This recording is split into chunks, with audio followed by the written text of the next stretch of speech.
Sermon 5, the Snowplow of Grace, which hopefully will make a little more sense a little later, because you do usually think of a snowplow in the desert, but we'll get to that.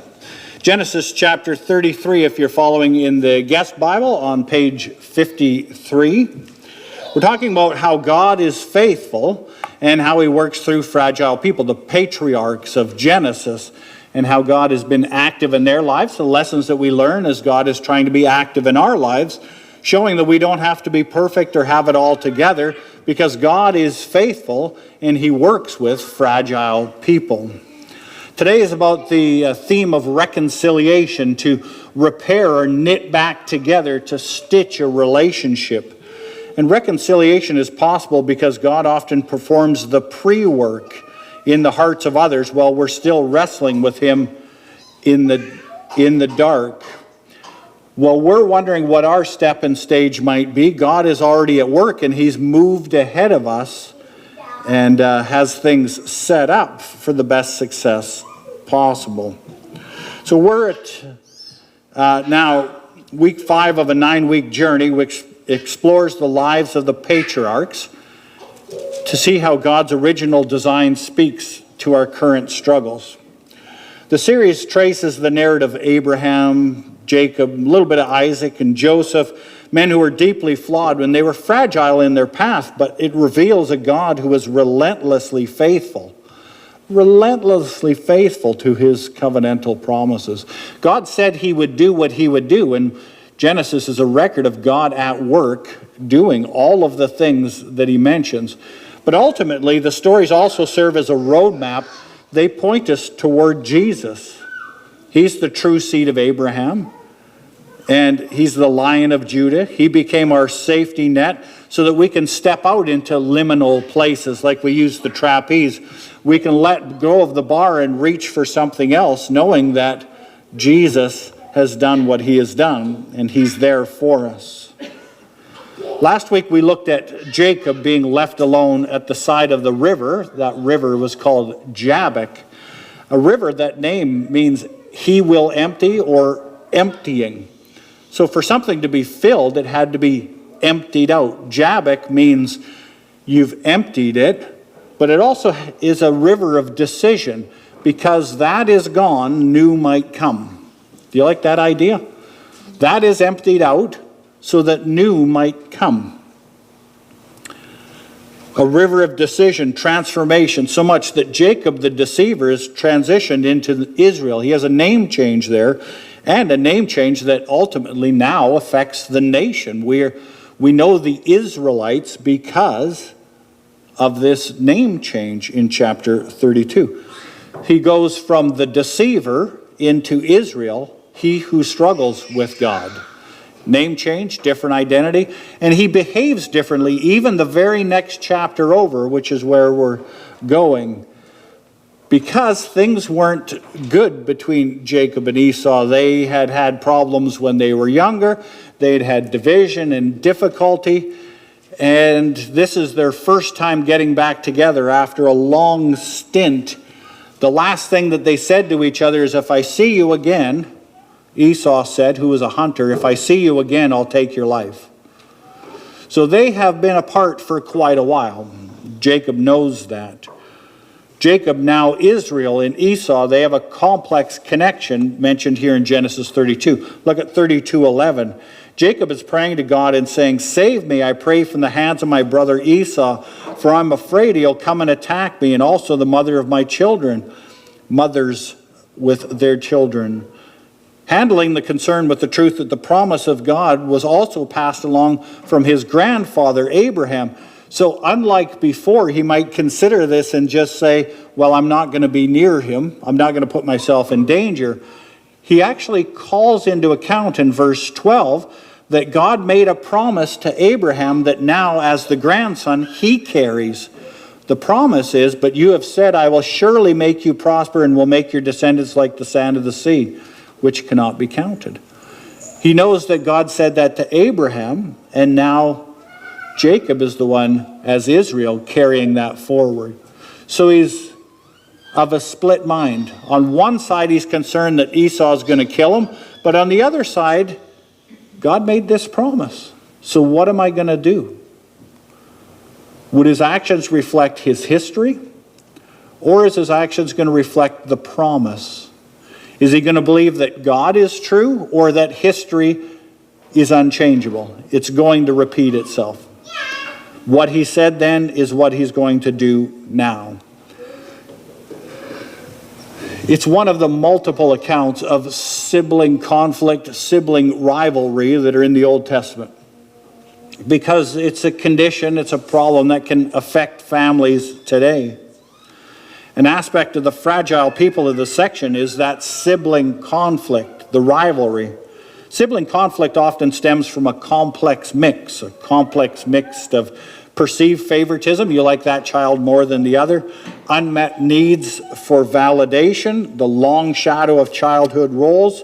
The narrative of Genesis 33, we see a powerful shift from the defensive posture of protection to the posture of the position of presence. So I need to protect myself, or I am where I am, and now we move on from here. Reconciliation in these deep-seated rivalries rarely begins with a debate over the past facts. Do you remember when, or this is when, or this is what? This is the way that it is because this is the way that I saw it or felt it? Well, reconciliation rarely comes from talking about what did happen. Rather, it starts when one party is willing to de-escalate the arms race of resentment, approach the sibling with humility. We're going to see in this text that Jacob, now Israel, comes toward Esau and he bows. Probably not a posture he's done a lot to his brother. He bows, and he bows 7 times, showing that the relationship was more valuable than the history of grievance. So pay attention to the text as we move forward to what the healing is, not only of their relationship, but how the two can work together. To change the trajectory of a strained dynamic, the focus must shift from litigating the past to being stewards of the present. Instead of arguing about what happened, what's the foundation of us moving ahead today? Involves a conscious decision to stop viewing the brother or sister through the lens of who they were, but where we're at. There's a power in restitution. Jacob didn't just offer words, he offered a blessing. He offers livestock in this section as a tangible sign of his change of heart. In modern terms, that might be acknowledgement of a specific way that you can contribute or you have contributed. I probably made things worse when instead of what they've done, but what have you done that's kept the problem going? We can define boundaries with grace. Reconciliation doesn't always mean immediate best friendship. It means removing the sword from the interaction. In today's text, the two brothers eventually part ways to their own lands. And healthy reconciliation sometimes includes a respectful recognition of each other's separate lives and their boundaries. We are not going to be best friends. We live our own lives without the animosity in between. And there's third-party factor. Just as Jacob saw the face of God in Esau's forgiveness, we can find healing by looking for common ground that transcends the shared DNA. What do you have in common at this point? And maybe it's a shared goal for aging parents or a mutual commitment to break the generational cycle. Instead of dealing with the past, it's what's important to both of us, all of us, now, and unifying on that instead of the friction or tension from the past. So the illustration today, I already gave it to you. Now I want to make a connection. 2 aspects that might not seem to make sense at first, but a good illustration in a certain way. I want us to connect the account of 2 brothers in the heat of the desert. Just think of this. 2 brothers in the heat of the desert to the sound of that guy. A snowplow. Do you know what that sounds like? We live just down from the city yards. So Pleasant Valley gets plowed a lot. coming and going by most of the trucks going in that direction. We're very familiar with the sound of a snowplow, except for Abigail that just sleeps right through it, including when Jason plows the lot here. When you hear the sound of a snowplow, what are you going to assume is happening? That it has been snowing, but what do you expect to see if you look out the window? The streets are clean. Because if you've heard the snowplow, you know that has gone ahead to clear the way. You don't have to go out and shovel the road. In our part of the world, we know the sound of a snowplow. Usually it's the sound we hear in the middle of the night, a low rumble, the scraping of the blade. We wake up the next morning, and while the world is still covered in white, the path is clear. Somebody went before us while we were sleeping. Effort has been made to clear the path so that we can enjoy the reward. I'm not talking about the part that gets pushed up on my sidewalk or in front of your driveway. I'm talking about the nice road that's now clear. Think of that part. Because the snowplow of grace has gone through and prepped the environment. That's what we're talking about in today's. An invisible snowplow. Before Jacob and Esau get back together, God has been clearing the way for both of them. And if they were attuned to the sound, they could have noticed that God had prepped things for both of them. And now they need to give credit where credit is due. In Genesis 33, Jacob is terrified of the storm of Esau's wrath. He spent 20 years imagining the worst. The one thing that he can remember is the last thing that he said. And he's rehearsed the battle. How do I defend myself against him? What's going to happen next? He's never going to forgive me. All of those thoughts going over and over. He's divided his family into escape groups. But when it finally rounds the corner, he discovers, as he meets up, Jacob and Esau get together, and the snowplow of grace has already been through. They were both ready for reconciliation. And when the time came, reconciliation was made because God was at work in both of their lives. So here's how it looks. Here's how the passage lays out in Genesis 33. Remember, he's just been left alone at the Jabbok, wrestled, had his hip touched, got a new name. Like yesterday was a big day. And then he's moving to go see Esau. Jacob looked up and there was Esau coming with his 400 men. So he divided the children among Leah and Rachel and the two female servants. He put the female servants and their children in front, Leah and her children next, and Rachel and Joseph in the rear. Like if Esau comes swinging, they're going to get tired before they get the last two. He's set up who gets attacked in what order. But unlike before, verse 3 says, he himself went on ahead. Well, that's not the way that he usually behaves. He himself went on ahead and bowed down to the ground 7 times as he approached his brother.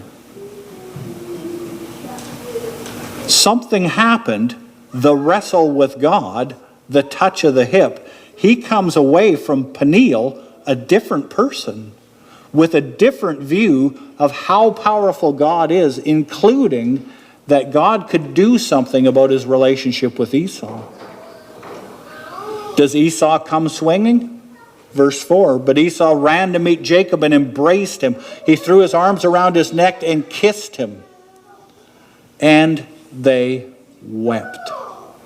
Instead of a fight, he's just glad to be together. They haven't seen each other for 20 years. Then Esau looked up and saw the women and children. Who are these with you? He asked. Jacob answered, they're the children God has graciously given your servant. He starts to take a look at all of the people that's with him, and it's like, what's been going on with your life? And he says, well, here's all of these children. That's how God's blessed me.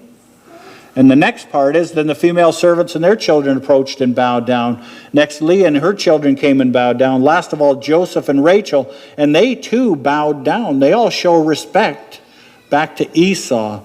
Esau asked, what's the meaning of all the flocks and the herds that I've met? To find favor in your eyes, my lord, he said. But Esau said, I've already plenty, my brother. Keep what you have for yourself. He's ready for reconciliation. Jacob is. Israel is. He's showed his family. He's made himself vulnerable. He's brought a gift. He's led the way. He's bowed before his brother. He's ready for an attack if it need be. But when there's acceptance, there was also generosity. The taker has now become the giver. No, please, said Jacob, if I've found favor in your eyes, accept this gift from me. For to see your face is like seeing the face of God, now that you have received me favorably. Have you had those interactions that stir your gut? What's it going to be like when we meet up? How's this conversation going to go? And then it goes favorably, and you think, wow, God is good. For to see your face is like seeing the face of God, now that you have received me favorably. Please accept the present that was brought to you, for God has been gracious to me, and I have all I need. And because Jacob insisted, Esau accepted. Is that also another part? Grace given needs to be grace received. Jacob offers, Esau accepts. And that's their reconciliation. But it's interesting to me that they don't just buddy in, next spend the rest of their lives together. Verse 12 says, then Esau said, let us be on our way, I'll accompany you. Esau's ready to go spend some more time together. That's what it seems to me. But verse 13 says, but Jacob said to him, my Lord knows the children are tender, that I must care for the ewes and the cows that are nursing their young. If they're driven hard, just one day all the animals will die. So let the Lord go on ahead of his servant, while I move along slowly with this crick in my hip, at the pace of the flocks and the herds before me, and the pace of the children, until I come to my Lord in Seir. You go on ahead, and I'll meet up with you there. It's been 20 years since they've been together. They're together for a day. There's a note about what happens at Seir. Esau says, well, let me leave some of my men with you. But why do that, Jacob asked. Just let me find favor in the eyes of my Lord. So that day, Esau started on his way back to Seir. 20 years they've been gone. They meet up. They're not even together for the day. Esau starts heading back. Jacob, however, went to, is that the same word? Succoth, where he built a place for himself and made shelters for his livestock. That's why the place is called Succoth. He says, I'll meet you at Seir, except he doesn't go to Seir. He goes to Succoth, and he buys property and he settles there. After Jacob came from Padan Aram, he arrived safely at the city of Shechem in Canaan. Any discussion about Canaan from before or in the future? And camped within sight of the city. For 100 pieces of silver he brought from the son of Hamor, the father of Shechem, the plot of ground where he pitched his tent. He pitches a tent and he sets up an altar. And we get another name of God. He sets up an altar and he calls it El Elohe. El is the God of Israel, or mighty is the God of Israel. They finally get together, but he doesn't even meet up with them. He doesn't stay with them. He sets up a different place and a different connection. So what happened at Seir? When do they get together? In verse 14 says, I'll meet you there. Well, the Bible doesn't say that they ever got together. Not at Seir. They have one day together after 20 years. The Bible does record one more time the brothers stood together. In Genesis 35:29, and Isaac breathed his last, and he died and was gathered to his people, old and full of days, and his son Esau and Jacob buried him. The next time the brothers are together, according to Genesis, is at their dad's funeral. They reunited years later to bury their father in Hebron, showing that while they lived separate lives in separate lands, the reconciliation at Jabbok held fast. But they did just go their separate ways. How do we connect to a text like this? Is it just history, Israel history? Is there a way to take a look at it and connect to it personally? The core tension is when we often delay obedience or reconciliation because we're paralyzed by how we think the other person will react. True? Why don't we just jump into reconciliation? Well, we're often concerned about how the other person is going to react. Our emotional stability in conflict comes from trusting that God is the God who goes before us. He's working not only in our heart, but if he's working in our heart, can we trust that he's also working in the other person's heart?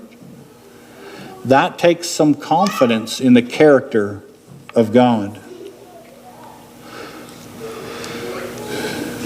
Jacob has just come from Peniel, from the mountain, the encounter with God. He's got a limp now. His name has changed, but is he going to live this new life?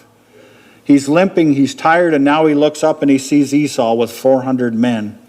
There's a shift in posture, though. In the past, Jacob would have hid in the back, but he didn't this time, did he?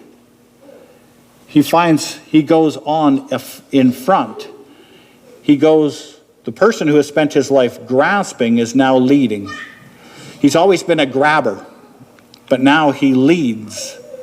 He is showing some change. And another change is that he bows. Jacob bows 7 times. It isn't just cultural formality, it's a total dismantling of the pride that stole the blessing in the first place. He's returning honor that he once stole. I honor my brother, I honor my brother, I honor my brother. All 7 times he bows to him. There is a brace. Jacob expects a sword. Jacob goes into this meeting thinking that there could be an attack, but he doesn't get that. He gets a hug. Verse 4 says, Esau ran to meet him and kissed him. So the 400 men that were there, they weren't an army, they were an escort. They were there to help him. And when we think of Jesus, he's our ultimate bridge builder. He's the one that puts things together. He's the one that reconciles us. When we experience radical, unearned forgiveness from another person, aren't we sometimes getting a glimpse of the heart of Christ? When we don't think we deserve it and somebody forgives us, doesn't it feel like that's a godly thing to do? Because Jesus cleared the way. He cleared the path of judgment, so when we approach the Father, we're not going to meet a judge with chariots of fire. We meet a Father who runs to embrace us. The snowplow of grace has gone before us, and in Jesus we have a different expectation of reaction. We don't have to buy God's favor with 7 bows. Jesus bowed his head on the cross. He has secured our favor. We honor God in a variety of ways, but we come through Jesus knowing a changed relationship. One of the reasons the encounter might not have even happened is the assumption of being stuck, as in negative narrative forecasting. Sometimes we write the script of future based on the trauma of the past. You did that then, you'll never do it differently again. Jacob assumed Esau was the same angry man that he left 20 years ago. He didn't account for the fact that God had been working on Esau too. We often stay stuck in broken relationships because we refuse to believe that God can change the other person. They're not going to change, so the relationship has to stay the same. Fear grows in the distance. Jacob's anxiety peaked while he was alone. Healing begins the moment he looks Esau in the eye. When they actually have the encounter to come together, that's when the change in relationship can start. Avoiding the interaction doesn't give the opportunity for change. Reconciliation requires courageous humility. It's the willingness to show up with a limp visible, without your armor on. And you can't control how the other person reacts, but you can control one thing, at least one thing. You can control whether you show up. Other than that, you've got to take whatever's given. There's a term for the grace that goes ahead of you, the grace that you don't even see. The snowplow of grace is called prevenient grace. We have convenient, pre meaning before. Prevenient grace is the grace that goes before. The grace that you don't even see, the way that God blesses us ahead of things. Just as God sent a pillar of cloud to lead Israel, he sends a spirit to scout the heart of our enemies. His grace was ahead of them, just like he is in our relationships. We're called to remember and rejoice in the fact that we're never the first ones to arrive at a difficult conversation. Why? Because God is already there. When you're going into a difficult conversation, a difficult issue, a difficult week, a difficult moment, a difficult thought, God is already there. He is already stepped ahead. He is prevenient. A few questions to wrap up. The Esau question: who's the person you have been forecasting disaster with? Who are you avoiding for this reason? Because you're sure that they haven't changed. Have you checked? What if they have? But we no longer talk, or we're not going to get involved because I'm sure you haven't changed.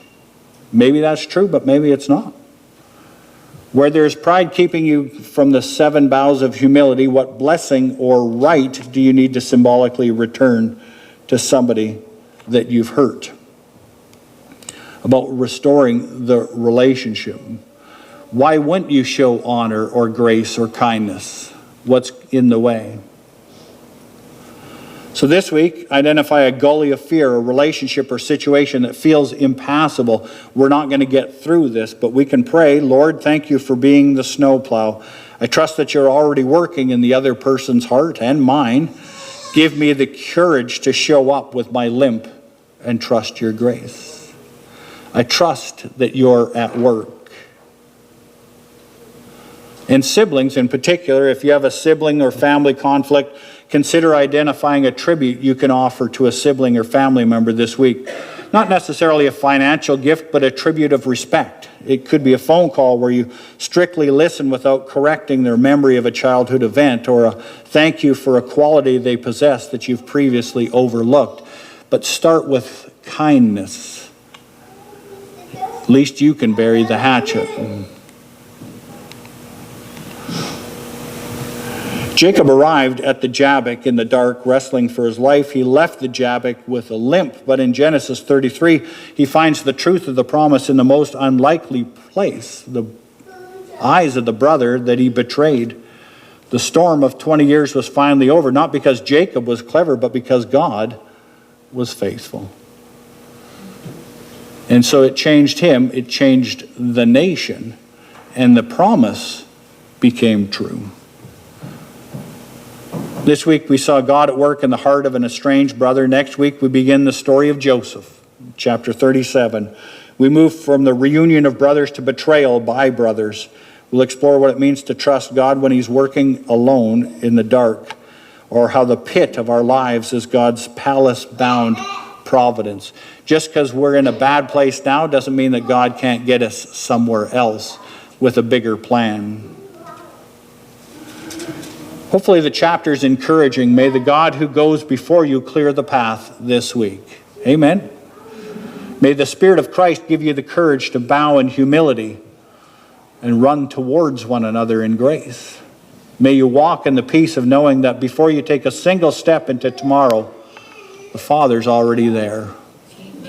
Amen. There's good things to learn from these encounters. Yes, they're fragile people, but God is a faithful God.